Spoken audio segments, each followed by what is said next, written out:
ensemble.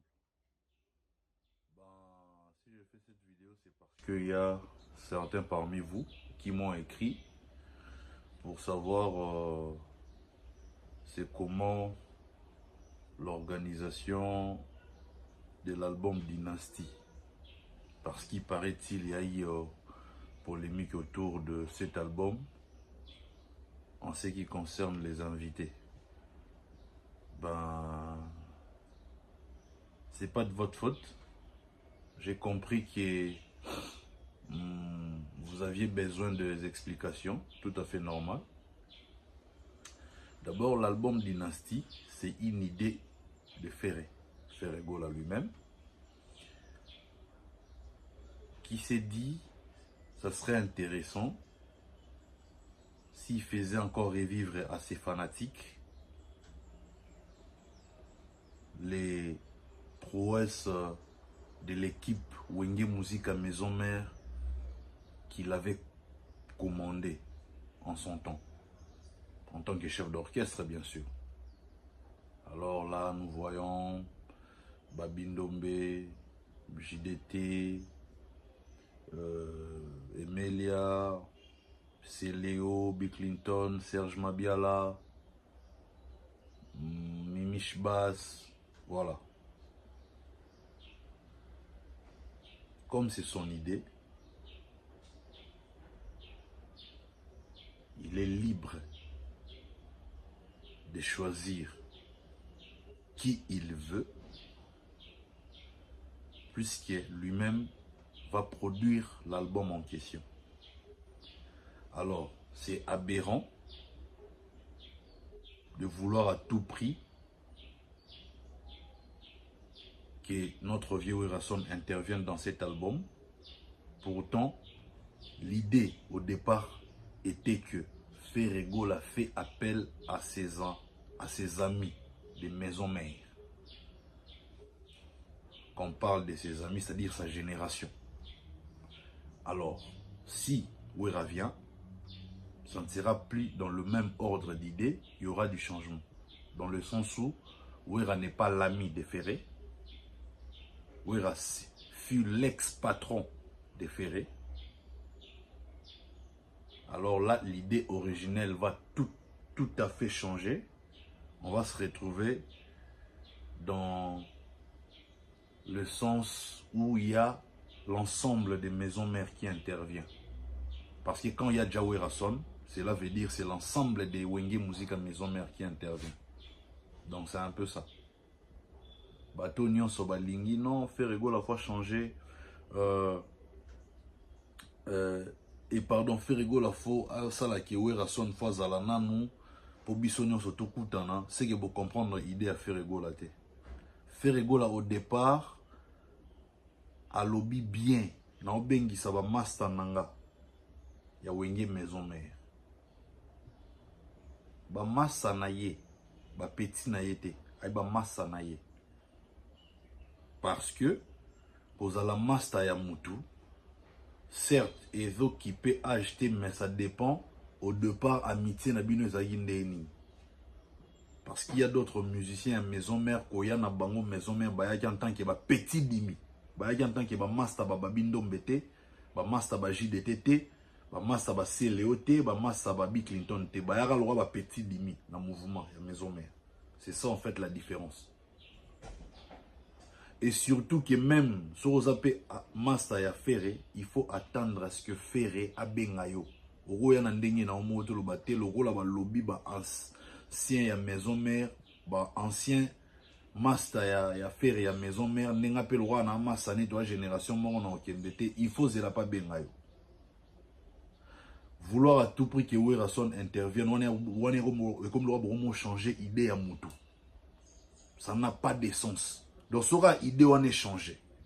Sera Werason à intervenir, c'est que vous changer idée à faire. Dans le bas bravo bois makasi. Parce que l'idée au départ, c'est que ba master na ye ya Maison Mère. Donc, so Werason à intervenir, c'est que Werason a un master faire. Déjà Werason a un master faire, c'est son grand frère. En Vienne. Projet Oyo eza projet ya liboso. Peut-être projet Ami Balé ezala non, bakutani na Vivier na Werason après le non ve idée na ngezala ke non tozong sa sous image à maison mère wana tozalaka na ebandeli ah wana pe Werason a repesa avis na ke non ah faire on a raison ou bien to sala ngo mais to sala ngo boy mais o ezana no idée ya ye moko faire il faut que nango tina suka to tandeni ni epesa alors chapeau bas na ba musicien ya maison mère oyo ba intervenir déjà jusque là na dynastie ba o faire go la bengaki na ebte soki si liste koki non na tunya ngo faire go la te fona tuna na ebsanga so liste ngo koki to a compter sur ko bakisa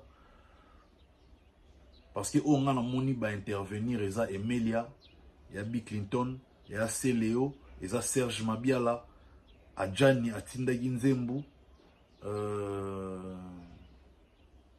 non ki Nzembu ba bieza ya Mimish Bass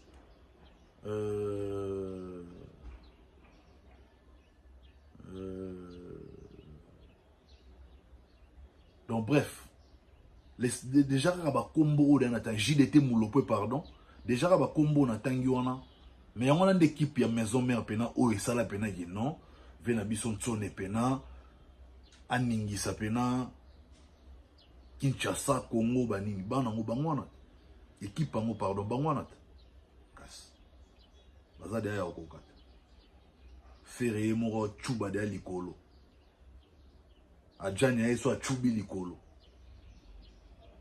JDT ki na ona ndenge mo ya léger babindo mbaye na ngolo wana milo mabiala pena vandisi dango nde vanda na kilo nyonso gide wana fumba baninga c'est le scram na Bill Clinton bana ba chana bango menga no kina bango na esprit ya animation na ndenge maison mère na yebisanga na nyazangi mutazangi za suta alors bino pe ba chroniqueur botika okotsa polémique. Je préfère ma question à orientée par rapport à bateau de Abomoni ba intervenir dans la dynastie ou bien bateau boreille moko ferigo la tanga combo ke ba ko intervenir. Mutu muswa rozala ba bengi ete ba pe na poso benga ete bino bokele ro chaye micro pour apesa avis na sur dynastie non. Dynastie eza idée ya ferigo la. Abia obenga ba massa na ye o ya maison mère ou ba yemba na bango na période wana na maison mère. Mais obenga pe nyonso te ye moko sa la choix. Alors où est l'andé mingi golande la choix na ye ferré qui beaucoup m'a spéculer na ndenge na bino mutu nyonso oya na plateau na bino soki azala muta maison mais faut botourner question te soki boyebi ke ba benga ki ete botuna te donc c'est un peu ça c'est ce qui est important na vie faut ba yebara muna mutu ay ba limite na ye donc voilà dynastie eza esprit wenge état d'esprit dynastie eza eloko moko boye oyo to bana ondima te ke un jour eko sala matinde komi réalité boye to mo kumisa nde nzambe et surtout que bien merci bango tout wana bazana na envie il faut pas ça eloko moko etikala parce que c'est vrai génération ya sika oyo ba petit na biso ba na ma musique urbaine oyo na ndenge ma bete peut-être les solo ya wenge ba yoka ngo rande biso beta ngo bango ba plus na bablo na bango ya ba musique ya ba lelo banini musique ya kala ba sebe na kalelegi musique ya lelo ale venomene wambo dembode giwis pa ke parabellum tala to viva ba moment moko boye na wenge maison mais ya ba sentiment alata kitoko lokola Salomo babiloko wana soto to zonga la musique ya lelo était de mateza nonga ba vent yaka musique ya onde memiami tout ça banini mais musique ya kala eza pena donc voilà quoi donc j'ai rien à dire voilà polémique kata na mbala moko botika ba osela ngo ba sujet moyo ma ya polémique dynastie. Je répète des idées à faire ok na ngoti na suka ndenge ba ya salango soki ka changer on sait que longo idée na eza sous idée na été il faut pas échanger faut qu'il est bon on doit changer té ceux qui veulent à ce que Werason intervienne bon on a tort té bon on a pas raison mais bobé bisasko idée parce que idée ça fait Regola et ses amis or Werason c'est son grand frère c'est pas son ami c'est son vieux par respect Werason a quoi intervenir té. Et ceux qui Werason faut intervenir, Wanas Kombamo, Tozoni P. Didier Massiel faut intervenir, Adolphe Dominguez faut intervenir. Donc comme Wenge, maison mère d'ensemble. Et jeune génération où il y a préféré Ego là, beau regretter d'amener l'autre, ce n'est qu'un premier projet. Peut-être deuxième projet, vous avez pas intéressé Bino, parce que vous avez maquillé à maison mère. C'est à ce moment-là, venez sur Bino peut bopé ça va vie na Bino boloba. Pour les mois, ben non bambiaka na Bino. Hein, bambiaka na Bino dans vous là, pe na makambo banda maison mère avant Bino. Donc il y a un problème et ça on a été donc voilà. C'est un peu ça. Je pense que j'ai répondu à la question au Bino Bafan posé ngai. Et pour l'autre question me concernant, je l'ai toujours dit. Je suis un intellectuel, je suis un politologue, je viens de terminer mes études universitaires. Bon, pour préciser, ma licence, je viens de la terminer. Je pense être utile à mon pays dans le domaine politique, mais cela n'enlève en rien mon penchant pour la musique congolaise et mon préféré c'est Ferregola. J'ai été responsable à un moment donné, mais maintenant je me suis dédouané un peu de mes responsabilités pour me concentrer uniquement sur le côté fan. Pour beaucoup plus être à l'aise, c'est tout à fait normal. L'ingité va spéculer quoi, sali parce que biso apparemment on est dans Congo expert dans l'analyse. Nous tous sur le lobby et remis sujet qui est en analyse. Donc c'est un peu ça. Donc je suis dans la politique, mais la musique, biso tout la musique. A précisé, préféré dans ces Ferrego là, je les soutiendrai toujours. C'est un peu ça. Mais beaucoup plus mes interventions médiatiques dans des missions. Beaucoup plus des missions politiques. Et dans ces missions musique. Mais quand il s'agit à YouTube, na YouTube normal. En tant que mes frères, mes soeurs, je vous aime beaucoup. Nous soutenons tous Ferrego là. À un moment donné, tout ça là, polémique, oui. Polémique est inhérent dans la musique, na biso. Nous t'avons échappé dans Wazate. Mais à un moment donné, peut te comprendre qu'il y a polémique, il n'y a rien du tout, ça nous avance en rien. Et qu'il n'y a nulle part. Et surtout, il y a un album où il fait sa harmonie. Un album dynastie. Et ça, album à polémique. Il y a besoin de polémique pénaté. À moins que Batumisous ne va attaquer, il va faire polémique. Mais de notre côté, polémique, faire qui est si la libé là. Il y a un bon monde à polémique, tout ça, sous Kunate. Mikolo bon monde dans les réseaux sociaux, donc Moutougou t'a occupé, bisoté po, na bango est ali bisopété. Ma vie privée na bango est ali bisoté. Mais, bisoto va avancer. Nous, le fan. Pour les lots, quand on parle des gladiateurs, tout le monde a déjà image, il y a gladiateur, figure de proue, il y a gladiateur, il y a les billets. Gladiateur, on focus na bango c'est faire rigolo. Toi, si on a temps, on a été à gauche, droite, non, on n'a pas le temps. On avance. On est ensemble, dynastie de Makambo. Botala subana ngo bango na baoloba. Bana ngo bana mabe, bana wenge maison mais. Bana mabe, ba stressa biso fort ba fana BCBG. Donc ça type nèg olandi nanu tutuka luji olandi koto mais faut bien rappeler non coup d'œil kunota là nini kuna ba voisin ba sali pour ba jeune wana ba mystique. Je me rappelle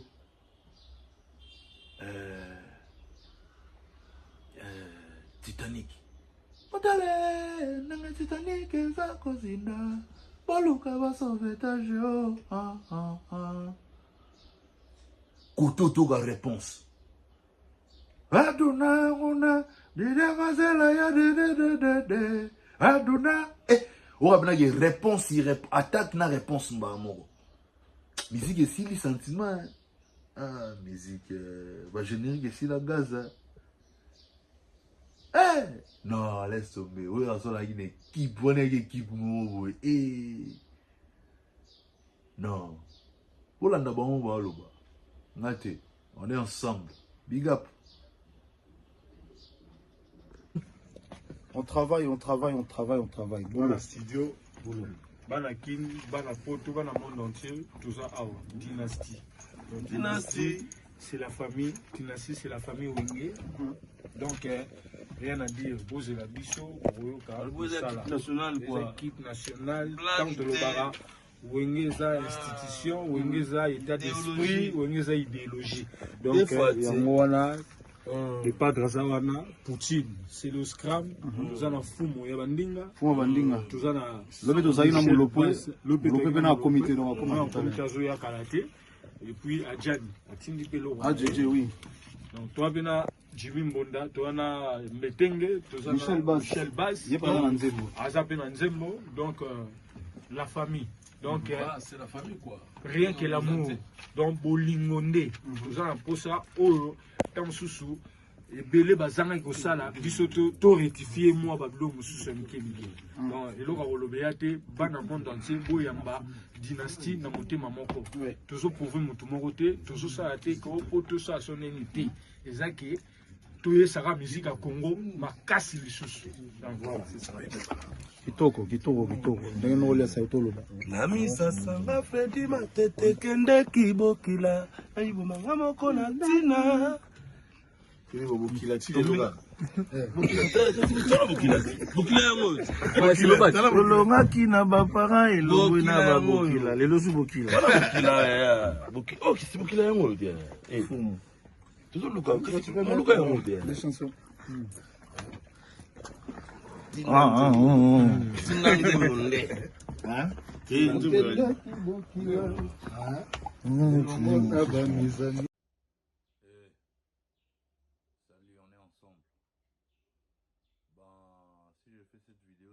qu'il y a certains parmi vous qui m'ont écrit pour savoir c'est comment l'organisation de l'album Dynastie, parce qu'il paraît-il y a eu polémique autour de cet album en ce qui concerne les invités.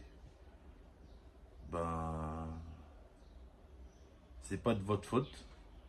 J'ai compris que vous aviez besoin des explications, tout à fait normal. D'abord, l'album Dynastie, c'est une idée de Ferré Gola lui-même,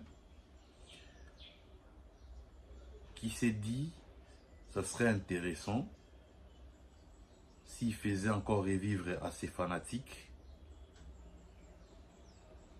les prouesses de l'équipe Wenge Musique à Maison Mère qu'il avait commandé en son temps, en tant que chef d'orchestre bien sûr.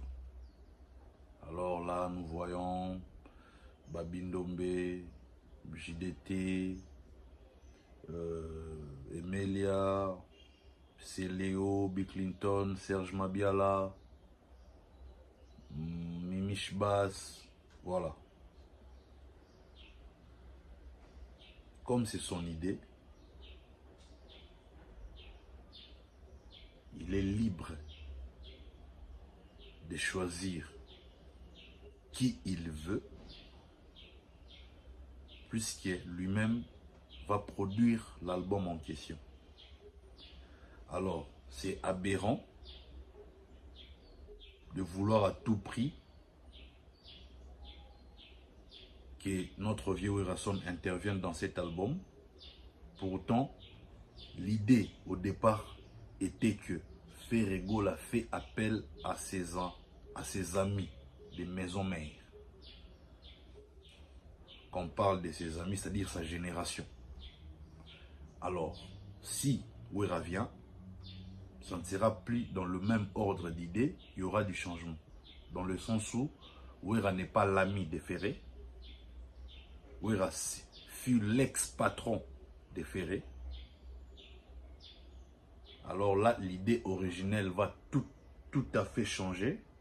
On va se retrouver dans le sens où il y a l'ensemble des maisons mères qui intervient. Parce que quand il y a Jawe Rasson, cela veut dire c'est l'ensemble des Wenge Musique à maison mère qui intervient. Donc c'est un peu ça. bato nyonso balingi non Ferrego la fois changer et pardon Ferrego la fois ça la qui Werason fois zala nanu pour biso nyonso to kutana c'est que vous comprendre idée à Ferrego la te Ferrego la au départ a lobby bien na obengi ça va master nanga ya wenge maison mère ba massa na ye ba petit na ye te ay ba massa na ye parce que pour la master ya mutu certes ezo qui peut acheter mais ça dépend au départ amitié na bino ezaki ndeni parce qu'il y a d'autres musiciens à maison mère koya na bango maison mère bayaki en tant que ba petit dimi bayaki en tant que ba master ba babindo mbete ba master ba JDTT ba master ba CLOT ba master ba Bill Clinton te bayaka le roi ba petit dimi na mouvement ya maison mère. C'est ça en fait la différence. Et surtout que même sur vous appelez master ya Ferré, il faut attendre à ce que Ferré a bengayo. Oro ya na ndenge na omoto lo baté le rôle ba lobby ba ancien ya maison mère, ba ancien master ya Ferré ya maison mère nenga pe le roi na master ne toi génération mon na okembete, il faut zela pas bengayo. Vouloir à tout prix que Werason intervienne, on est comme le roi changer idée à Moutou. Ça n'a pas de sens. Donc, sera idée on est changé. Sera Werason à intervenir, c'est que vous changer idée à faire. Dans le bas bravo bois makasi. Parce que idée au départ ils a que ba master na ye ya maison mère. Donc, so Werason à intervenir, c'est que Werason a comme master faire. Déjà Werason a master faire, c'est son grand frère. Ah Vienna. Projet Oyo eza projet ya liboso. Peut-être projet ami balé ezala non. Ba kutani na vivie na Werason après le binon ve idée na ngezala ra ke non. Tozong sa sou image à maison mère wana tozala na ebandeli. Ah wana pe Werason a repesa avis na ke non ah faire on a raison ou bien to sala ngo boy. Mais o ezana no idée ya ye moko faire. Il faut que nango tina suka to tandeni ni epesa. Alors